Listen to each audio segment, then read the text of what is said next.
मनोज जरांगे पाटील यांच्या नेतृत्वाखाली 20 जानेवारीपासून सुरू झालेल्या मराठा आरक्षण पायी दिंडीचा मुक्काम 25 जानेवारी रोजी नवी मुंबई शहरात होणार आहे। मराठा आरक्षण मागणीसाठी मनोज जरांगे यांनी काढलेला दिंडी मोर्चा मुंबईत 26 जानेवारीला धडकणार। मात्र 25 तारखेला नवी मुंबईत त्यांचा मुक्काम असणार आहे। मराठा आरक्षणाच्या मागणीसाठी मनोज जरांगे पाटील यांनी एल्गार पुकारलाय। आरक्षणाच्या मागणीसाठी जरांगे पाटील हजारो मराठा बांधवांसह ते मुंबईला पायी मोर्चा नेणार आहे।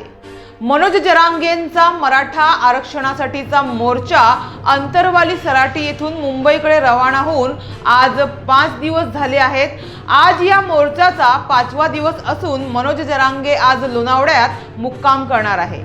त्यांच्या या मोर्चाला मराठा बांधवांकडून मोठा प्रतिसादही मिळत आहे।